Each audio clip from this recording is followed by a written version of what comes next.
If anyone has to take over for Captain Anderson, I'm glad it's you. I'm not sure about having non-humans on our ship, though.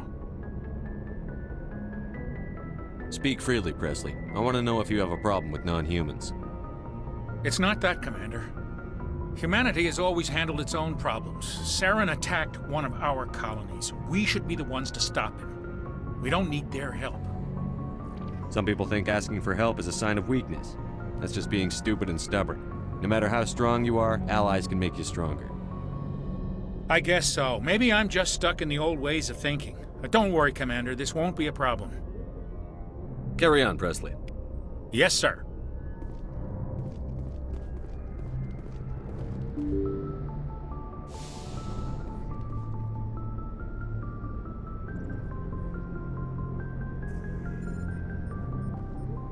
Anything you need, Commander? What's your opinion on the last mission? I don't see how we could have done things any better. At least not without getting to Eden Prime sooner. And we were on the scene faster than any other Alliance ship could have been. Just trying to get a sense of where the crew's at. Thoughts? I've wasted enough of your time for now, Commander. We'll have time for personal debriefings later.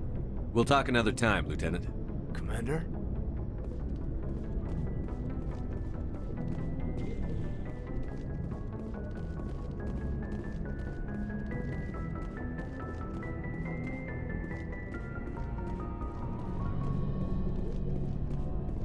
Thanks for bringing me on board, Commander.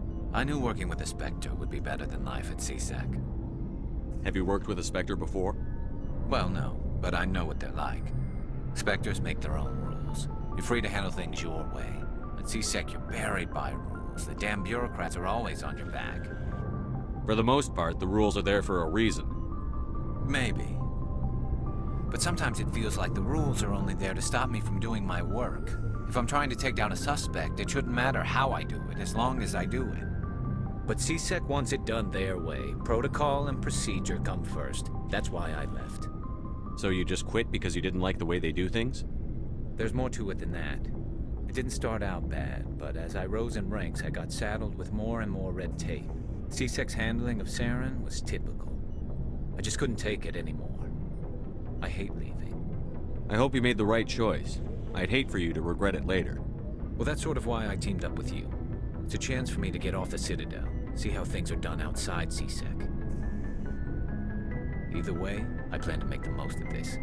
And without CSEC headquarters looking over my shoulder, well, maybe I can get the job done my way for a change. As long as you do your job well, you're free to go about your business as you see fit. Thank you, Commander.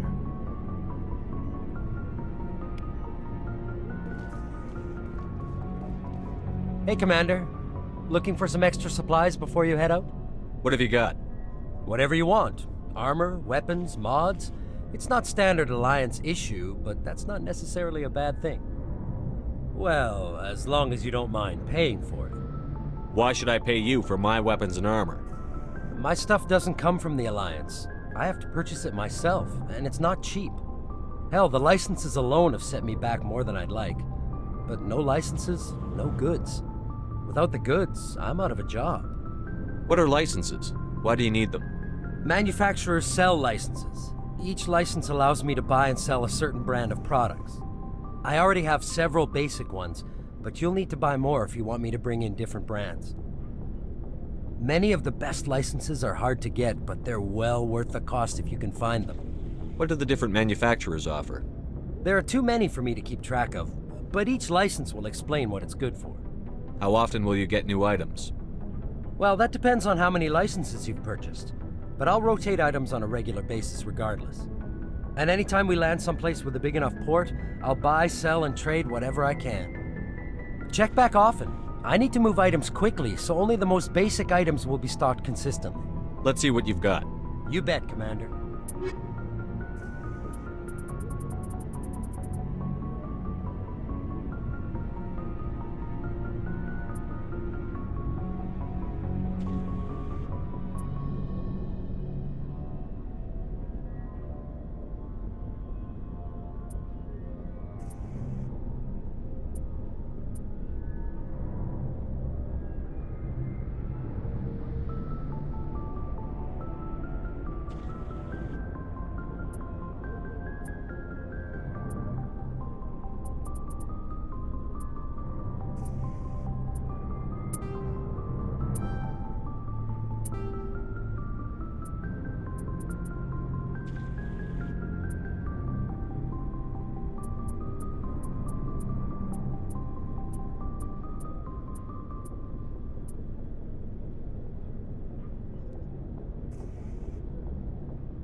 Hey, Commander, you know that Quarian, Tally? She's been spending all her time down here asking me about our engines. I'll tell her to leave you alone. What? No, she's amazing. I wish my guys were half as smart as she is. Give her a month on board and she'll know more about our engines than I do. She's got a real knack for technology, that one. I can see why you wanted her to come along. I figured she'd be a real asset to the team. You got an eye for Tally, Commander, but I'm guessing that's not why you came down here. I want to know more about the Normandy. She's the best ship I've ever served on, probably the fastest vessel ever designed. And she's the only one using the new Tantalus drive core. What's so special about the Tantalus drive core?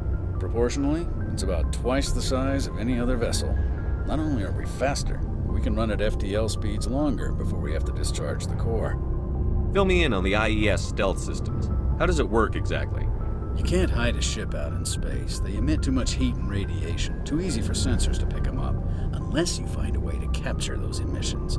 So our stealth systems trap the energy we give off in storage sinks built into the ship itself. No emissions to give away our location. Eventually the sinks have to be vented. More than a few hours silent running and they overheat. Cook us inside our own hull. There's no way for anyone to detect us? A visual scan can still pick us up. Anyone looking out a window can see us plain as day. But you have to be pretty close to get an actual visual out in space. Most vessels rely on scanners. As long as the stealth systems are engaged, they can't see us. Not unless we accelerate to FTL speeds. Why doesn't it work with faster-than-light travel? Cranking up to FTL blue shifts our emissions, pushes them into frequencies too high to capture in the sinks. As soon as we make the jump, it's like setting off a flare.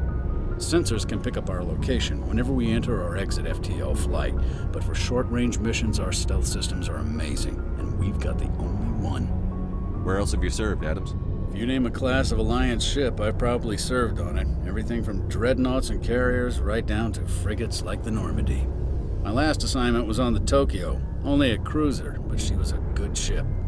Couldn't hold a candle to the Normandy, though. Carry on, Adams. Aye, aye, Commander.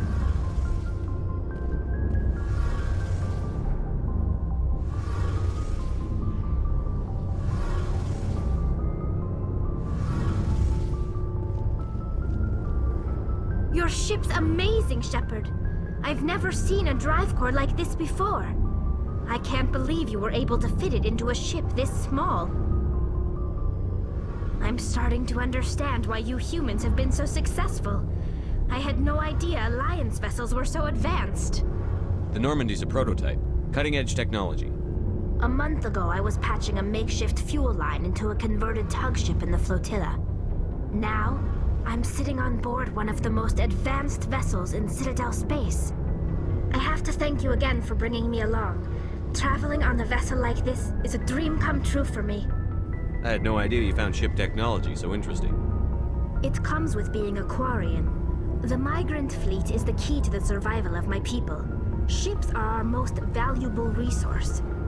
But we don't have anything like this. We make do with cast-offs and second-hand equipment.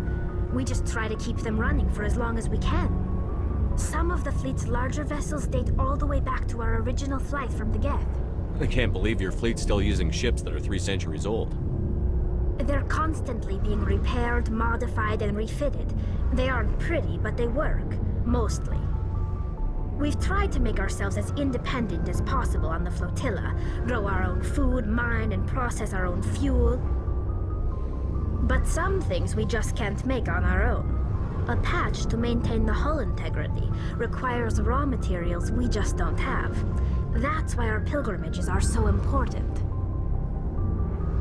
I want to know more about the pilgrimage. When my people reach maturity, we leave our birth ships and seek acceptance with a new crew. It's necessary to maintain genetic diversity among the fleet. But no ship wants to accept someone who will be a burden on them. So, to prove our worth, we embark on a pilgrimage. We set out alone, leaving the flotilla and our families behind us. We only return once we have found something of value we can bring back to the fleet. This is presented as a gift to the captain of the respective ship we wish to join. If the gift is accepted, we are welcomed into the crew. I can't believe they just send you off alone. It's not like they just cast us out. Before we leave, we are given lessons in how to survive outside the flotilla, and given gifts to help us on our journey. We also receive implants to fight off sickness and disease. Generations of living in an isolated and highly controlled environment have left our immune systems weaker than most. By the time we leave the fleet, we are well equipped for the pilgrimage. This is a rite of passage for all Quarians. If it were dangerous, our numbers would suffer. Virtually every pilgrimage ends with a triumphant return and the ritual presentation of the gift to one of the fleet's captains. Can a captain choose to reject the gift? That doesn't happen often. Most captains are eager to increase the size of their crew. It increases their own standing in our society. Even when the gift is not particularly valuable, the captain usually accepts it out of a sense of tradition. However, there is a stigma to presenting a substandard gift.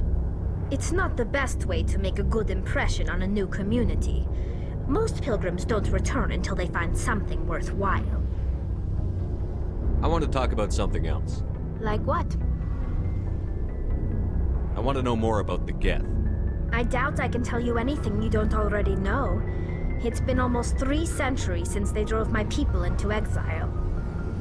All I know is the story of their origins. What they were when we created them, and how they turned on us. Interesting. The Geth were originally created to serve as an automated manual labor force. Initially, their intelligence was as limited as any VI. Over time, we made small modifications to their programming to allow them to perform more varied and complex tasks, bringing them closer and closer to true AI status.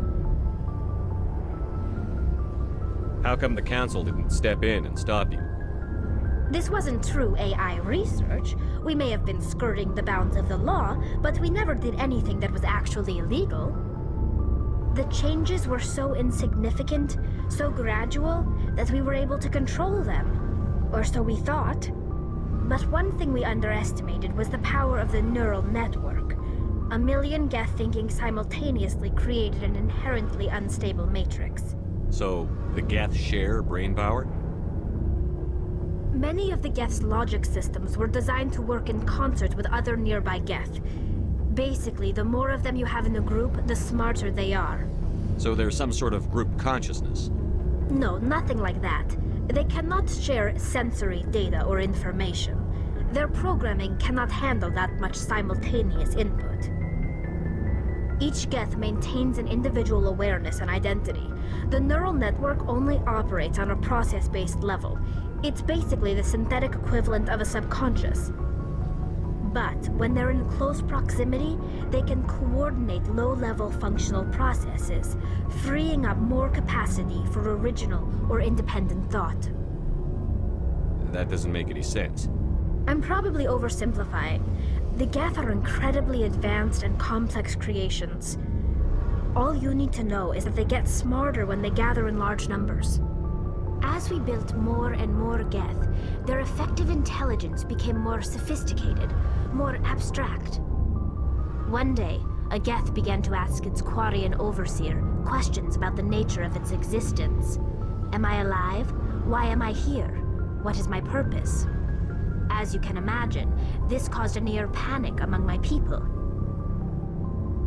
I don't see what's so bad about those questions. The Geth were created to engage in mundane, repetitive, or dangerous manual labor. That's fine for machines, but it won't satisfy a sentient being for long.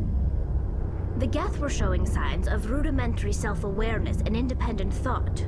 If the Geth were intelligent, then we were essentially using them as slaves. It was inevitable the newly sentient Geth would rebel against their situation. We knew they would rise up against us, so we acted first. A general order went out across all Quarian-controlled systems to permanently deactivate all Geth. The Geth responded to this order violently. You can't blame them for fighting for their survival. We had no other choice. The Geth were already on the verge of revolution. By acting quickly, we had a chance to end the war before it began. The hope was that most of the Geth would still be little more than machines, incapable of organized resistance. But they had progressed much further than anyone anticipated. The war was long and bloody. Millions upon millions of Quarians died at their hands.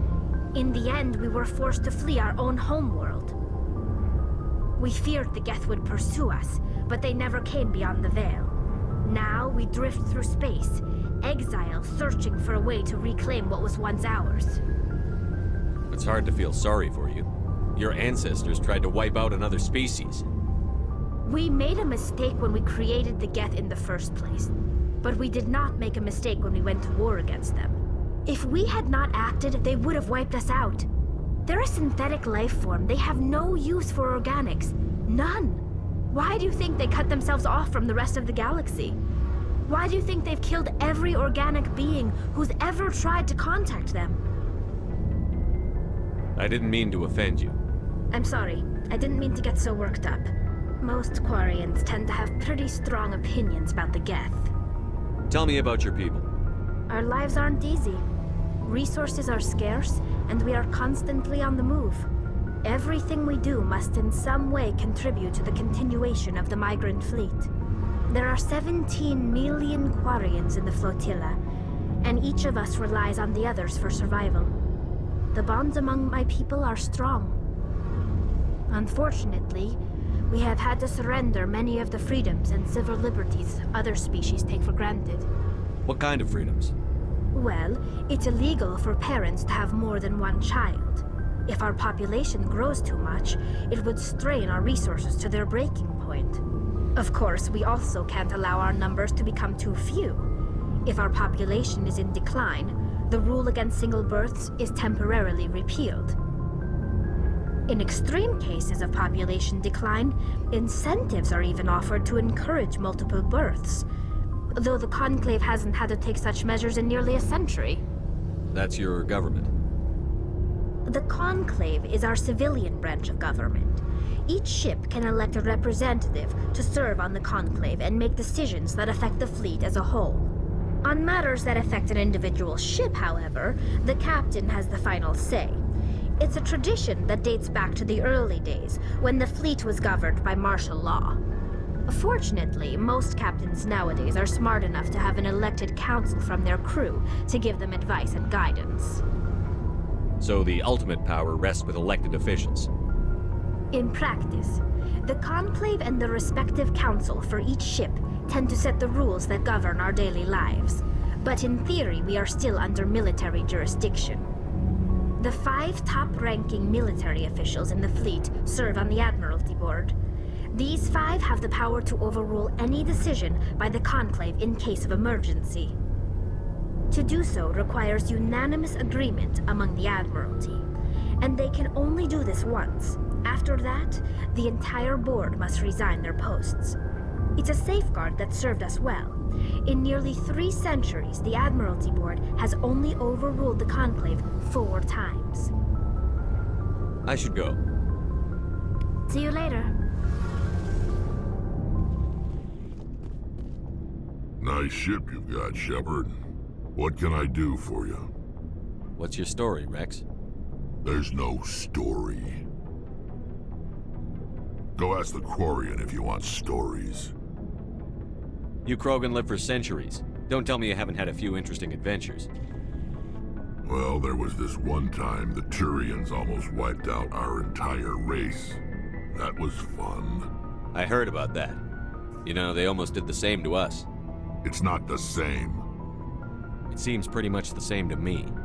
So your people were infected with a genetic mutation? An infection that makes only a few in 1,000 children survive birth? And I suppose it's destroying your entire species? I suppose it isn't all the same. I don't expect you to understand, but don't compare humanity's fate with the Krogan. Sorry, Rex. I wasn't trying to get you upset. Your ignorance doesn't upset me, Shepard.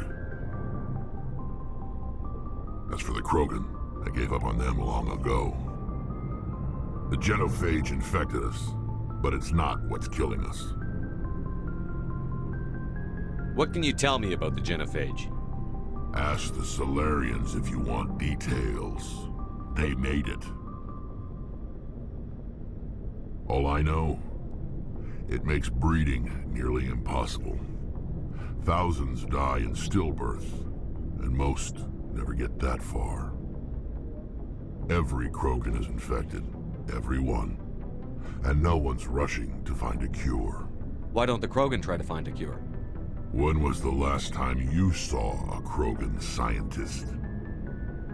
You ask a Krogan, would he rather find a cure for the genophage or fight for credits? He'll choose fighting every time. It's just who we are, Shepard. I can't change that. Nobody can. Are your people really dying? We're sure not getting any stronger. We're too spread out. None of us are interested in staying in our own system. Lots of species have left their homes and prospered.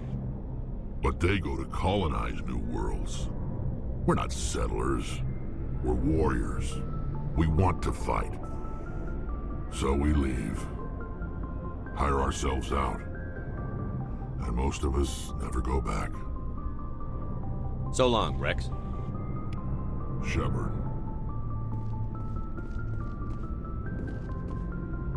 Commander? What's your opinion on the last mission?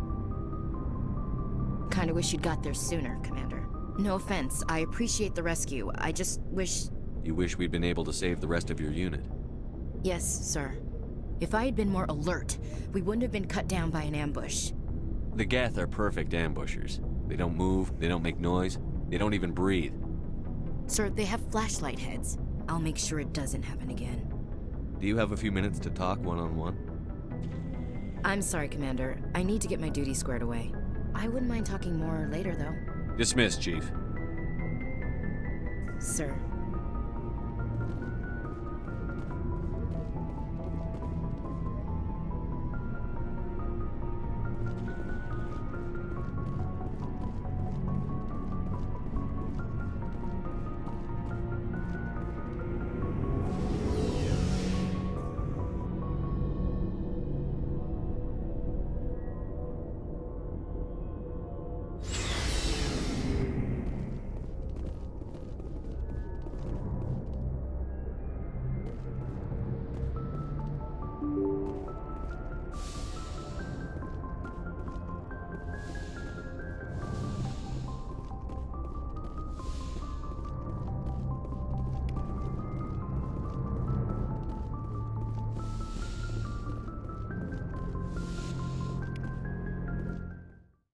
Roughly 1,200 years ago, the Turians were invited to join the Citadel Council to fulfill the role of galactic peacekeepers. The Turians have the largest fleet in Citadel space, and they make up the single largest portion of the Council's military forces. As their territory and influence has spread, the Turians have come to rely on the Salarians for military intelligence and the Asari for diplomacy. Despite a somewhat colonial attitude towards the rest of the galaxy, the ruling hierarchy understands they would lose more than they would gain if the other two races were ever removed. Turians come from an autocratic society that values discipline and possesses a strong sense of personal and collective honor. There is lingering animosity between Turians and humans over the First Contact War of 2157, which is known as the Relay 314 incident to the Turians. Officially, however, the two species are allies, and they enjoy civil, if cool, diplomatic relations.